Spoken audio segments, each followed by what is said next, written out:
శ్రీకాకుళం జిల్లా ఎచ్చర్ల నియోజకవర్గం YSRCP sitting MLA అభ్యర్థి గొర్లె కిరణ్ కుమార్తో విజయనేత్ర ప్రత్యేక ఇంటర్వ్యూ. జగన్ చేసిన అభివృద్ధి కార్యక్రమాల వల్లనే వైసీపీ ప్రభుత్వం మరలా రావాలని ప్రజలు కోరుకుంటున్నారు.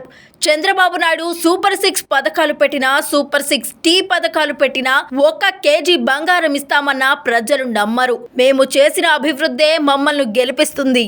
విస్తృతంగా మీరు డోర్ డోర్ క్యాన్వాస్ చేస్తున్నారు. ప్రజల స్పందన ఎలా ఉంది? ఈరోజు జరుగుతున్న ఎలక్షన్లో ముఖ్యంగా ప్రజలందరూ, ముఖ్యంగా మహిళలు, ప్రతి ఒక్కరు కూడా జగన్మోహన్ రెడ్డి గారు ఇచ్చిన సంక్షేమ పథకాలు, అతను ఇచ్చిన నవరత్నాలు ప్రజలందరూ చాలా సంతోషంగా ఉండి ఈరోజు వాళ్ళ కుటుంబాలు ఈ సంక్షేమ పథకాల వల్ల చాలా హ్యాపీగా ఉన్నారని మేము గడప గడప తిరిగేటప్పుడు ప్రతి ఒక్క ఇంటి నుంచి కూడా మేము అడగడం జరిగింది. ప్రతి ఒక్కరు కూడా ఏ ప్రభుత్వం కూడా మాకు చేయని విధంగా ఈరోజు జగన్మోహన్ రెడ్డి గారు అధికారంలోకి వచ్చిన తర్వాతే మాకు న్యాయం జరిగింది. మేము ఈరోజు మా పిల్లలు బాగా చదువుకుంటూ ఉన్నారు, మేము కూడా మా కుటుంబం చాలా హ్యాపీగా ఉన్నామని చెప్పడం జరిగింది. దీనిపైన మొన్న మే 13వ తారీఖున రాబో ఎలక్షన్లో కూడా ప్రీతమ నేత జగన్మోహన్ రెడ్డి గారు అత్యధిక స్థానాలతో ముఖ్యమంత్రి కాబోతూ ఉన్నారు.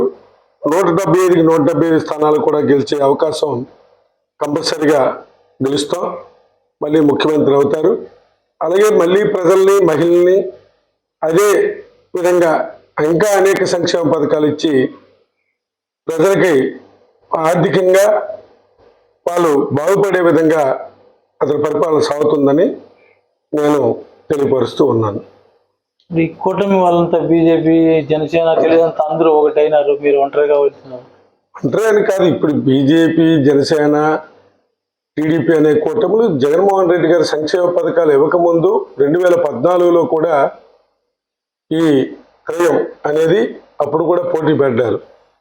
అయితే ఈ ఓవర్ కాన్ఫిడెన్స్ అనేది దీనివల్ల ఆ రోజు కూడా ప్రభుత్వం ఏర్పడవలసింది, కొన్ని ఇబ్బందులు అయ్యాయి. ఈరోజు జగన్మోహన్ రెడ్డి గారు ఇచ్చిన సంక్షేమ పథకాలు, అభివృద్ధి కార్యక్రమాలు, దీనికి తోడు ప్రతి ఎమ్మెల్యే కూడా, వైఎస్ఆర్ పార్టీలో ఉన్న ఎమ్మెల్యేలు ప్రతి ఒక్కరు కూడా ప్రజల మధ్యన ఉంటూ వాళ్ళకి చావు వచ్చినా, పుట్టుకైనా, పెళ్ళైనా, పేరెంట్గా అయినా, కష్టం వచ్చినా, నష్టం వచ్చినా, అలాగే వాళ్ళకి ఏ ఇబ్బంది వచ్చినా ప్రజల్లో తిరిగే విధంగా, అలాగే ప్రతి 93,000 ఇళ్ళు నా నియోజకవర్గంలో ఉంటే ప్రతి ఒక్క ఇంటిని 16 మాసాల్లో నేను గడప గడప చేయడం జరిగింది. అంటే ఈ విధంగా నిరంతరం ప్రజల్లో, ఎమ్మెల్యేలను ప్రజల్లో ఉంచుతూ, ప్రజల మధ్యన ఉంచుతూ, వాళ్ళ సమస్యలు తెలుసుకుంటూ, సమస్యలు పరిష్కరించుకుంటూ వెళ్తూ, అదేవిధంగా ఇంకొక పక్క జగన్మోహన్ రెడ్డి గారు చేసిన పరిపాలనలో తను ఇచ్చిన సంక్షేమ పథకాలు, అభివృద్ధి కార్యక్రమాలు ఇవన్నీ కలిపి ఇవన్నీ ఉన్నాయి కాబట్టి వీళ్ళు ముగ్గురు కాదు 30 మంది వచ్చినా జగన్మోహన్ రెడ్డి గారి తాలూకా పరిపాలన ముందు, అతని ముందు నిలబడటం కష్టం. మేము సూపర్ 6 పథకాలు పెట్టాము, నవరత్నాల కంటే బాగుంది, ఉచిత గ్యాస్ సిలిండర్ సంవత్సరం 3 ఇస్తాము, మహిళలకు ఉచిత ప్రయాణము, ఇలా రకరకాలు పెట్టాము అంటున్నారు. ఇది సాధ్యం? చంద్రబాబు నాయుడు అనే వ్యక్తి రేపు కేజీ బంగారం ఇస్తామన్నా ప్రజలు నమ్మే పరిస్థితులు లేరు. ఎందుకంటే 2014-19 ప్రభుత్వాన్ని చూశారు. ఒక పసుపు కుంకుమ అనే దీన్నే ఇవ్వడానికే నానా కష్టాలు పడ్డాడు ఎలక్షన్ ముందు. ఇవాళ జగన్మోహన్ రెడ్డి గారు ఎలక్షన్ గెలిచిన తర్వాత, ముఖ్యమంత్రి అయిన తర్వాత కానించి ఈ రోజు వరకు ఈ రోజు వరకు వాళ్ళకి పథకాలు పడుతూనే ఉన్నాయి. అంటే మనిషిపై ఒక నమ్మకం, చేస్తాడనే ఒక ధీమా, ఇది జగన్మోహన్ రెడ్డి గారి తాలూకా వ్యక్తిత్వం. కాబట్టి ఎవరిని ప్రజలు నమ్మి ఉపేక్షించే పరిస్థితులు లేరు. ఈరోజు జగన్మోహన్ రెడ్డి అనే వ్యక్తిని మళ్ళీ ముఖ్యమంత్రిని చేస్తే మనం బాగుంటామని ఒక ఆలోచనతో ప్రజలందరూ ఉన్నారు. సరే, నియోజకవర్గంలో మీరు చేసిన అభివృద్ధి ఇంకా ఏమైనా పెండింగ్ ఉందా? అంటే పెండింగ్ అంటే కొన్ని పెండింగ్ ఏం లేవు, అన్ని క్లియర్గా వాటికి సంబంధించిన అమౌంట్స్ అయితే రావడం జరిగాయి. కొంచెం కాంట్రాక్ట్ లోపం వల్ల మా తోటపల్లి కొంచెం వరకు పని వరకు ఉండిపోవడం జరిగింది.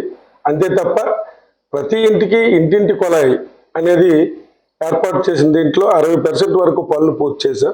అలాగే గ్రామాల్లో సచివాలయాలు, రైతు భరోసా కేంద్రాలు, వెల్నెస్ సెంటర్లు, ఇంకా రోడ్స్ కూడా తెలుగుదేశం ప్రభుత్వంలో లేని రోడ్స్ అన్నీ కూడా అప్పుడు కూడా వేయకపోతే ఇవాళ వెంకటాపురం రోడ్డు కానీ, పెంట రోడ్డు కానీ, అలాగే రణస్థలం జీరిపాలెం రోడ్డు కానీ, వెంకటాపురం రోడ్డు కానీ, అలాగే నగరపాలెం రోడ్డు కానీ, ఇలా అలాగే పొన్నాడ నుంచి బందలకోడూరు రోడ్డు కానీ, ఇలాంటివి ఎన్నో రోడ్స్ పరంగా కూడా ఎన్నో అభివృద్ధి చేసి చూపించడం జరిగింది.